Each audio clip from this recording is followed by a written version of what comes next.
Hello friends, my name is Somnath. Hi guys, I am Shuparna and welcome to our channel Reaction and Reviews. Friends, आज हम लोग जो video देखने वाले हैं वो है हमारा ही देश का इंडियन आर्मी मेजर गौरव आर्या सर की। और ये जो वीडियो है ये एक पाकिस्तानी जर्नलिस्ट आरजू काज़मी मैम के साथ मेजर गौरव आर्या सर की एक कन्वर्सेशन हुआ है। India is fastest growing economy, India is super power. तो ये जो सब्जेक्ट है इसके ऊपर ही इन दोनों ने चर्चा किया है। तो चलिए हम लोग भी आज देखते हैं कि क्या चर्चा हुआ है, क्योंकि गौरव आर्या सर जो है ये बहुत ही इंटेलेक्चुअल पर्सन है। इनका बात करने का तरीका, इनका सोच विचार बहुत ही बढ़िया है, बहुत ही ऊंचा रखते हैं और बहुत ही सुंदर बात करते हैं। मुझे तो पर्सनली बहुत ही अच्छा लगता है। तो चलिए ये वीडियो शुरू करते हैं।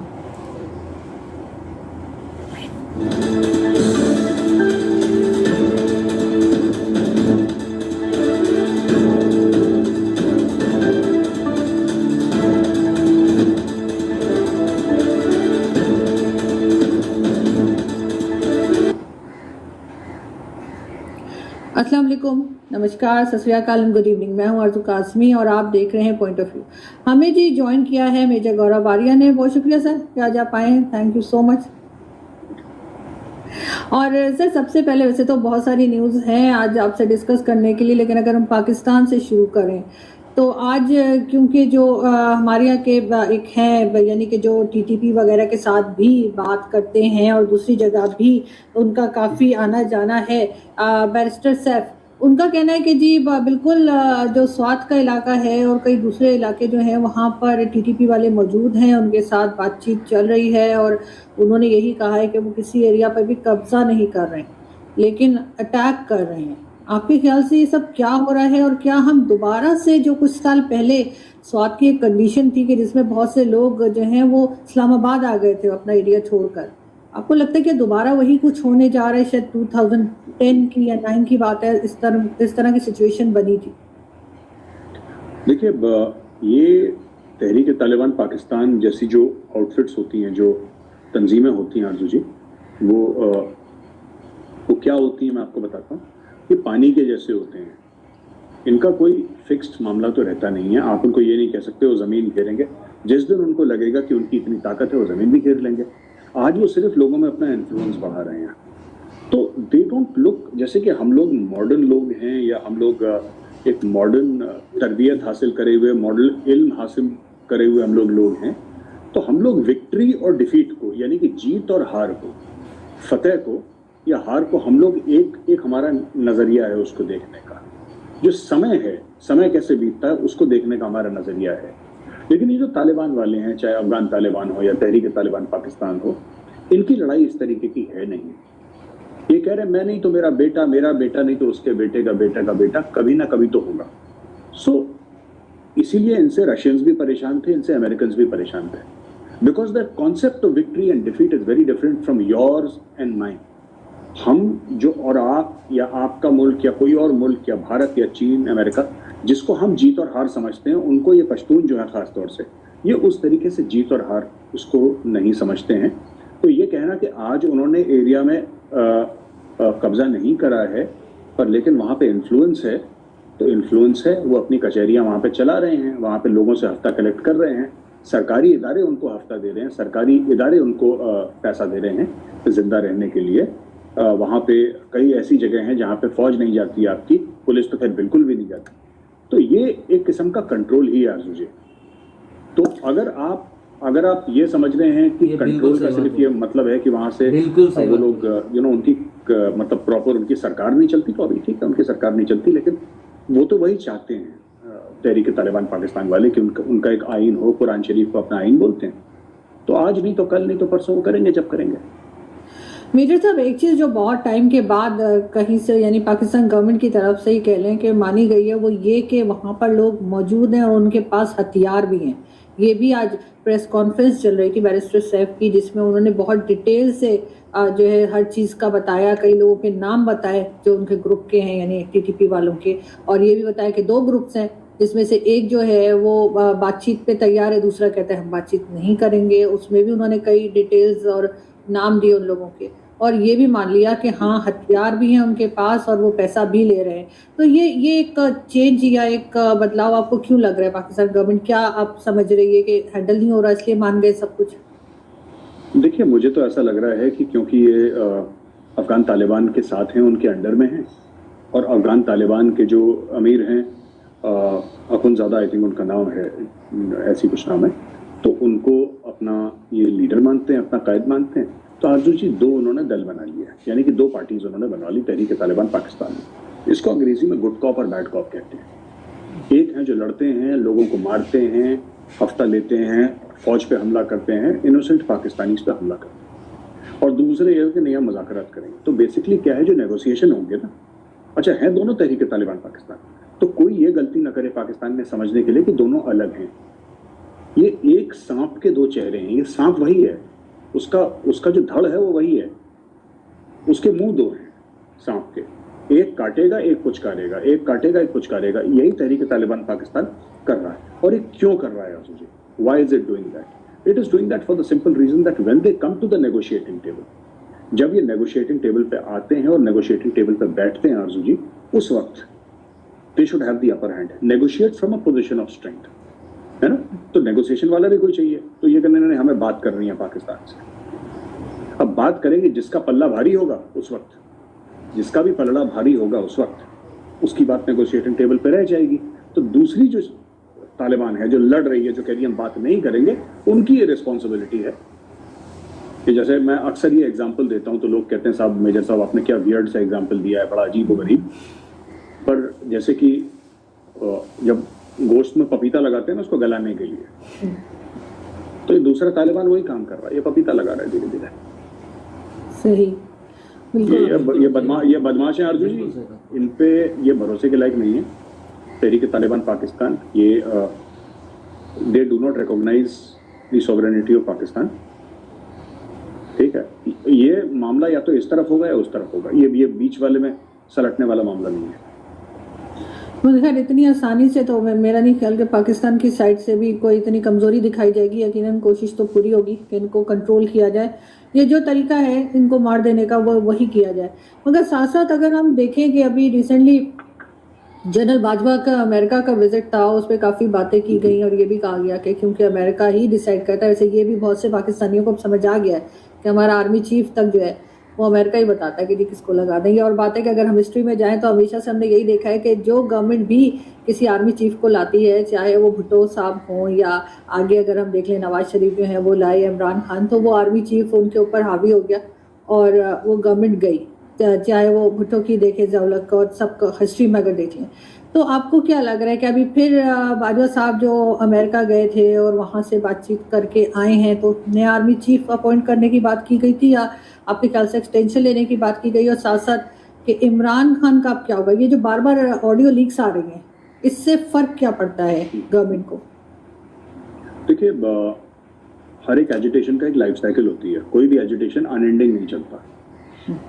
जब तक आपके चुनाव होंगे, अगले साल इलेक्शंस होंगे पाकिस्तान में, तो तकरीबन इमरान खान की सरकार को गए 1.5 साल हो चुके होंगे।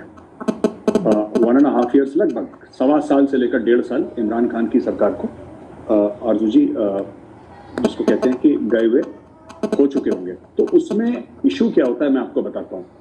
सबसे बड़ा इशू ये होता है कि एक तो जब सरकार में आप नहीं रहते तो फंड्स की प्रॉब्लम होती है कि जल्द से करना, लॉन्ग मार्च की धमकी देना, एवरीथिंग रिक्वायर्स मनी। आप जी तो फ्री में तो कुछ नहीं होता।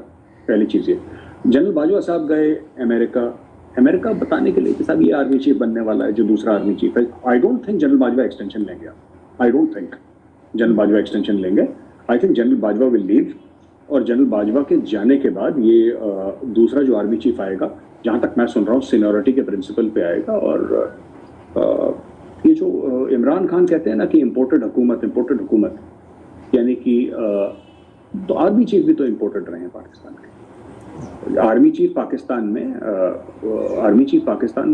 प्राइम मिनिस्टर से बड़ा है, प्रेसिडेंट से बड़ा है। सो जब आपका जो टॉप बंदा है पूरे पाकिस्तान में, और ये जनरल हमीद गुल का कहना था, जनरल हमीद गुल का एक स्टेटमेंट है कि पाकिस्तान का आर्मी चीफ हर समय अमेरिका ने अपॉइंट करा है, तो तब भी करता था, आज भी करता है। और वो देखिए ना, उनको प्राइम मिनिस्टर्स कंट्रोल करते हैं। आपने बिल्कुल ठीक बोला। ये जो तीनों हैं, नवाज शरीफ, इमरान खान और पहले जुल्फिकार अली भुट्टो, ये तीनों फौज की पैदाइश हैं और इनको गड्ढे में डालने वाले भी फौजी हैं, क्योंकि भूल गए थे ना, अपनी हद से बाहर चले गए थे ये लोग, अपनी औकात से बाहर जाके इन्होंने उसी इदारे को ललकारा जिस इदारे ने इनको बनाया था। तो यही चीज है आदमी जी, बस ये कुछ नहीं है। ये गए वहां पे, एक हफ्ता बिताया उन्होंने, अमेरिकन को सेट वेट करा कि ये भाई साहब अब आर्मी चीफ बनने वाले हैं, अब आपको इनसे डील करना है, हाथ मिलाया, चाय वाय भी, वापस आ गए। वही होने वाला है वहां पे। और ये जो ऑडियो लीक्स आ रही हैं, अभी आज भी एक न्यूज़ आ रही थी कि जो प्राइम मिनिस्टर शहबाज शरीफ हैं, आज उनकी एक और ऑडियो लीक आ गई है। उससे पहले इमरान खान की आ रही थी और दूसरों की। इससे क्या आपको लगता है कोई फ़र्क पड़ता है? कोई पब्लिक को कोई फ़र्क पड़ने वाला है या गवर्नमेंट को कोई फ़र्क पड़ने वाला है? और ये कर कौन रहा होगा? मुझे तो ये हैकर भाईजान कर रहे हैं, हैकर भाईजान डाल रहे हैं अपना, और ट्विटर पे हर जगह सोशल मीडिया पे वही तो है, हैकर भाईजान के नाम से ही उनका, तो वो कर रहे हैं। बट आरती जी पता है क्या है इशू? क्या है इशू? सबसे बड़ा ये है कि पाकिस्तान में अभी भी 3 से लेकर 4 करोड़ लोग खुले आसमान के नीचे सो रहे हैं। और मुझे इस चीज़ का बहुत सरप्राइज है, बड़ा आश्चर्य है, बड़ा ताज्जुब है कि एक कौम जिसमें कि आप लगा लीजिए कि 20% लोग तकरीबन, अगर मैं गलत नहीं बोल रहा, 20% लोग भूखे रात को सो रहे हैं, और एक नेचुरल कैलामिटी की वजह से, है ना। वो ऑडियो लीक्स के बारे में मुझे नहीं, अब इसके बारे में मैं क्या बोलूँ? ये मतलब एक तो देखिए, ये अपनी खुद की भी जिम्मेदारी होती है ना कि आपके ऊपर इतना बड़ा मसला है। नॉर्मली भुखमरी होती है, ऐसी बात नहीं है कि भारत में भी बहुत भुखमरी है, भारत में भी बहुत गरीब लोग हैं जो हो सकता है 2 वक्त की रोटी जिनको ना नसीब हो, लेकिन भारत ने पिछले कुछ सालों में काफी प्रोग्रेस करी है इस मामले में। Lot of millions upon millions of people have been lifted out of poverty in India, and this is going on at a very rapid speed. वो अलग चीज है, वो एक इकोनॉमी और एक पॉलिसी वाला मामला है, उसको हम छोड़ देते हैं। लेकिन मुझे ये बात समझ में नहीं आ रही कि इतना ऑब्सेशन है पाकिस्तान में लोगों को। अरे ये ऑडियो लीक है, अब ऑडियो लीक का ही डिस्कशन हो रहा है पाकिस्तान, और वो जो 4 करोड़ लोग हैं जिनके घर चले गए, जिनके बच्चे माँ बाप बह गए, जिनका पता नहीं क्या क्या हो गया उनका, मतलब वो जिंदगी में पता नहीं अपने पैरों पे खड़े हो पाएंगे नहीं हो पाएंगे, उनके बारे में कोई बात नहीं करता आजकल। मैं पाकिस्तानी न्यूज देखता हूँ बहुत कम, उस पर कहीं मेंशन आ गया तो आ गया। 70% इमरान खान ने ये बयान दिया, शहबाज शरीफ ने ये, सब एक दूसरे को अरेस्ट कर रहे हैं। कोई कह रहा है राणा सनाउल्लाह को अरेस्ट कर लो, तो पंजाब पुलिस आती है राणा सनाउल्लाह को अरेस्ट करने के लिए, इस्लामाबाद की पुलिस जाती है इमरान खान को, एक दूसरे को अरेस्ट कर रहे हैं, एक दूसरे पे केसेस कर रहे हैं, और फिर ये कहते हैं इंडिया आगे क्यों निकल गया। मुझे तो इस चीज का लॉजिक समझ में नहीं आता, बट मुझे थोड़ा सा बुरा जरूर लगता है कि 4 करोड़ लोग, 3-4 करोड़ लोग ऐसे बहुत बुरे हाल में हैं, और इनको ऑडियो लीक्स की पड़ी और खुश हैं उसी में। एंटरटेनमेंट है। वो रोम के बारे में कहते थे ना कि रोम में क्या था कि जब हालात बहुत बुरे थे तो वो ग्लैडिएटर वाले जो गेम्स थे ना, जिसमें शेर, भालू, चीते, कुत्ते, वो सब आपस में लड़ाते थे उनके, और बंदे भी लड़ते थे तलवार लेके ना, लोगों को शो प्रोवाइड करने के लिए, एंटरटेनमेंट प्रोवाइड करने के लिए। तो वही एंटरटेनमेंट चल रही है यहाँ पे पाकिस्तान में। It's all entertainment for the masses. बिल्कुल ऐसे ही लग रहा है, क्योंकि वाकई में फ्लड वालों के लिए बहुत कम बात हो रही है। कहीं कहीं कर लेते हैं दिन में 2-4 बार, लेकिन हमारे प्राइम मिनिस्टर हों चाहे हमारे फॉरेन मिनिस्टर हों, जहाँ पर भी जाते हैं, किसी भी कंट्री में जाते हैं, वहाँ जाके कश्मीर की बात करते हैं। ये बात आपसे मेरी पहले भी कई बार हुई है कि हर जगह जाके कश्मीर करते हैं, लेकिन अभी अचानक आपके प्राइम मिनिस्टर जो है नरेंद्र मोदी जी, उन्होंने कह दिया कि हमने तो कश्मीर का मसला हल कर दिया, खुद ही हमने सॉल्व कर लिया। उसके ऊपर एक हंगामा पाकिस्तान में कि ये कैसे हो गया, अपने आप कैसे हल हो गया, इस पर आप क्या कहेंगे? नहीं, हल तो कर ही दिया उन्होंने। तो टेररिज्म थी, अब वहाँ पे ना के बराबर है, सिर्फ थोड़ी बहुत once in a while targeted killings हो रही हैं। जो टेररिज्म थी, हुर्रियत खत्म हो गई, ठीक है। दूसरी चीज़ वहाँ पे जो जमातुल इस्लामी का जो इम्पैक्ट था वो खत्म हो गया। जो पुरानी पॉलिटिकल लीडरशिप थी वहाँ पे, जिसने पूरा का गंद डाल रखा था अपने पूरे सिस्टम के अंदर, तो पुरानी लीडरशिप खत्म हो गई। तो अब क्या है, मतलब इसमें बचा क्या है? बस वही बचा है, वो पाकिस्तान ऑक्यूपाइड कश्मीर और गिलगित बाल्टिस्तान में ये बचा है। बाकी तो मुद्दा सब मोदी जी ने सेट करी दिया 370 सीट तक है क्या वहाँ पे तरक्की तो हो रही है। अकेले ही क्लेम कर सकते हैं, वो अकेले ही क्लेम कर सकते हैं बगैर पाकिस्तान को इन्वॉल्व किए। आपके ख्याल से ये इशू ऐसे सॉल्व हो जाएगा कि मोदी जी कह देंगे हो गया तो हो गया? हाँ कर तो दिया, क्या मतलब गलत क्या? आप बताइए मुझे, मैं यहाँ पे हूँ, आपके सवालों का जवाब देने के लिए पूछिए उनको। देखिए मैं एक बात वो बताऊं तो आपको, जी वो पाकिस्तान को आप कह रहे हैं पाकिस्तान को इन्वॉल्व करने की बात कर रहे हैं इसमें। इन्वॉल्व तो दूर की बात है, वो पाकिस्तान का नाम नहीं ले रहे। वो इन्वॉल्व क्या करना है उन्होंने, वो नाम तक नहीं लेते। वो तो कहते हैं बगल वाला मुल्क। सही है। तो सर पाकिस्तान का तो ये क्लेम है ना कि कश्मीर हमारा है, तो आप एक कंट्री जो ये क्लेम कर रही है, अब सही या गलत वो उस बहस में मैं नहीं जा रही, लेकिन जो ये क्लेम कर रहे हैं सालों से, उनको अचानक से आप कहेंगे कि बस ठीक है छुट्टी करो? नहीं देखिए, बात यह है कि जो 4-5 मसले थे कश्मीर के, तो उसमें से 70-80% तो सॉल्व कर दिए हैं। अब बात यह है जो टेरिटरी की जो पाकिस्तान ने ऑक्यूपाई कर रखी है, पीओके गिलगित बाल्टिस्तान, उसका है, उसका भी मैटर सॉल्व होगा। वो ऑलरेडी हमारे पार्लियामेंट में है वो चीज़, तो उसका भी मैटर सॉल्व होगा। बाकी सब सॉल्व कर दिया है। जहाँ तक कश्मीर की प्रॉब्लम थी टेररिज्म की, काफ़ी हद तक मैं कह रहा हूँ 90-95% को कम हो गई है। वो दिन चले गए जब कॉर्डन एंड सर्च ऑपरेशन चलते थे हजार लोगों के, वो चीज़ वो दिन चले गए अभी जी। वो लुटपिट गए वो दिन, बहुत पुराने। पत्थरबाजी बंद हो गई, जमातुल इस्लामी का सड़क पे आना और लोगों को भड़काना वो बंद हो गया, हुर्रियत का कैलेंडर निकालना बंद हो गया। अब क्या करते हैं ये टेररिस्ट लोग? कोई कश्मीरी पंडित है, उसकी पीठ पे गोली मार दी, भाग गए। एक लेवल ऑफ वायलेंस है कश्मीर में, but level of violence Bengal में भी है, उत्तर प्रदेश में भी है, दिल्ली में भी है, तमिलनाडु में भी है, केरल में भी है, राजस्थान में भी है, बॉम्बे में भी है, हर जगह है। भारत में इतना बड़ा मुल्क है, तो ऐसा कुछ नहीं है जो वहां पे तीर मारा जा रहा है कश्मीर में। चीजें बिल्कुल सेट कर दी है मोदी जी ने, काफी हद तक सेट कर दी है। सिचुएशन परफेक्ट नहीं है, सिचुएशन परफेक्ट नहीं है, पर दिल्ली में परफेक्ट है या फिर गोवा में परफेक्ट है या फिर कहीं और तीसरी स्टेट में परफेक्ट है, पर जैसे नॉर्मल चल रहा है वैसे चल रहा है। तो वो देखिए, बात यह है ना कि मैं आपको बताता हूँ, ये तरीका है सोचने का कश्मीर के बारे में।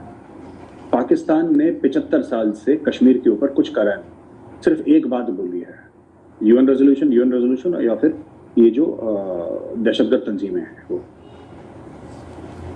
कभी नहीं करा। और कुछ यही करा कि हम या तो यूएन रेजोल्यूशंस का हर जगह बात करेंगे कि ये होना चाहिए, या फिर हम आतंकवादी भारत के अंदर भेजेंगे। और क्या करा मोदी जी ने? जो करना था उन्होंने कर दिया। उन्होंने बोला कि यूनाइटेड नेशंस को बेसिकली ये भी थिंक है कि यूनाइटेड नेशन यूजलेस है ना, 2 कौड़ी का तो रहा नहीं यूनाइटेड नेशंस, करना क्या उससे? नहीं होना सीरियस, हमें क्या चाहिए उससे और उसको हमसे क्या चाहिए यूनाइटेड नेशन? जब हमें चाहिए होगा तो हम देख लेंगे। हमें कुछ नहीं कर सकता यूएन पूरे दुनिया है, चाइना जितने भी हैं ये सब। You can't move India. हम अपनी जगह हैं और हमारी जो जायज़ चीज़ है, हमने कभी किसी दूसरे की ज़मीन पे नज़र नहीं डाली। आप दीजिए कि हम ये बोलें कि जी हम बड़े तुर्रम खान हैं और हमने कभी लाहौर नहीं मांगा, हमने कभी इस्लामाबाद नहीं मांगा, हमने कराची नहीं मांगा, हमने कभी हक भी नहीं जताया इनका। किसी ऑफिशियल ने कुछ बात नहीं बोली, कभी कुछ बात नहीं बोली। इसके ऊपर कोई ऑफिशियल स्टेटमेंट नहीं आया। सोशल मीडिया पे कभी लोग बोलते हैं वो that the government is not responsible for, it's a free country, people say whatever they want. तो फ्रेंड्स, ये था वीडियो। ये पूरा वीडियो नहीं है, ये पूरा जो वीडियो है आप हमारे डिस्क्रिप्शन में लिंक मिल जाएगा, दे देंगे हम लोग। ये जो ओरिजिनल जो वीडियो है उसका जो लिंक है हम डिस्क्रिप्शन में दे देंगे, आप वहाँ पर जाके देख लीजिएगा। और आरजू काज़मी मैम का जो चैनल है उसको भी सब्सक्राइब, लाइक और शेयर जरूर कीजिएगा। और ये जो वीडियो है ये भी पूरा देख लीजिएगा। और हमारे चैनल को भी अगर ये वीडियो आप लोगों को अच्छा लगा तो लाइक शेयर एंड सब्सक्राइब ज़रूर से कर दीजिएगा, ठीक है? ओके, जय हिंद।